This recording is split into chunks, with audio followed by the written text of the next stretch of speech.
क्योंकि आज इतना महत्वपूर्ण विषय पर आप चर्चा कर रहे हैं, इतने गंभीर विषय पर आप चर्चा कर रहे हैं।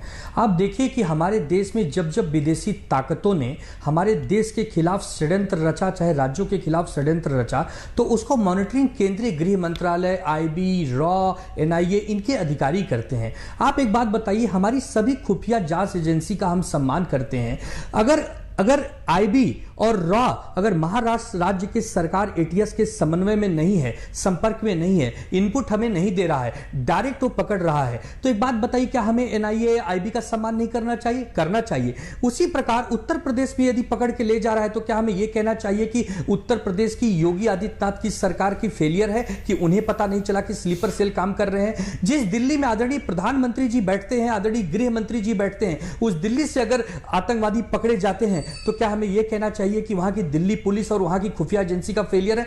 आप किसका मनोबल गिराना चाहते हैं? आप राजनीति करिए, चुनाव आएगा तब आप राजनीति करना, हम आपका जवाब देंगे। लेकिन आज मामला हमारे देश की आंतरिक सुरक्षा से जुड़ा है, हमारे माताओं, भाइयों और बहनों की जान का सवाल है। आज आप राजनीति मत करिए। आपको तो यह कहना चाहिए था कि हमारी खुफिया जांच एजेंसियों ने बहुत ही अच्छी तरीके से आतंकवादियों को पकड़ा है, इन्हें कड़ी से कड़ी सजा दी जाएगी। और मुंबई पुलिस की बात करते हैं आप, मुंबई पुलिस ने अपनी जान दी है आतंकवादियों को पकड़ने के समय। हमारे देश के, हमारे राज्य के पुलिस ने अपनी जान की बाजी लगाई है, तब आतंकवादियों को 26/11 में रंगे हाथों पकड़ा था, जीवित पकड़ा था।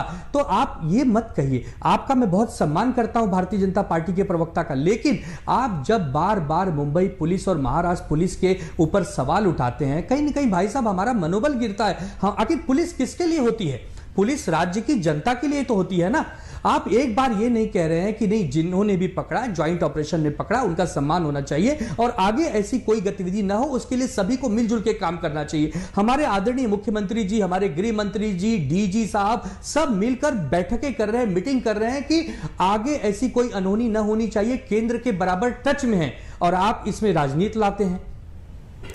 डॉक्टर जफर, आपने बहुत अच्छी तरह से बहुत अच्छी तरह से आपने यहाँ पर आनंद दुबे जी की बात भी सुनी, और हम भी वही बात कर रहे थे। सेंट्रल एजेंसीज, जब फिर सेंट्रल एजेंसीज पर जब सवाल उठते हैं तो आप क्यों कहते हैं? और हम भी डॉक्टर जफर आपसे यही कह रहे हैं कि जब देश की बात आए, जब आतंकवाद की बात आए तो बिल्कुल खत्म हो जाना चाहिए था। एक सवाल अगर थोड़ा सा और ये जोड़ दें, ये भी कहा कि जान मोहम्मद क्योंकि एक विशेष धर्म का है इसलिए इम्यूनिटी मिली उसे, ये भी बीजेपी का आरोप है। ये कैसा आरोप हुआ डॉक्टर जफर?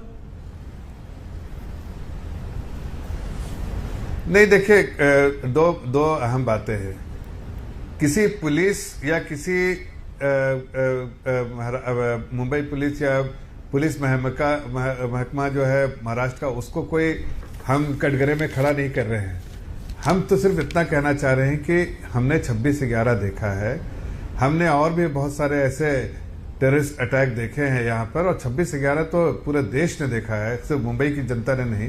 और एक जनप्रतिनिधि होने के नाते आशीष शेलार जी का रिएक्शन बहुत सही है, इसलिए कि वो लोकल लीडर हैं, लोकल मुंबई से एमएलए हैं, और उनकी चिंता तो जाहिर होगी, इसलिए कि जिस तरह से वो सेंसिटिव है, वही सेंसिटिवनेस वो चाहते हैं कि हमारी पुलिस महकमा में भी हो, हमारी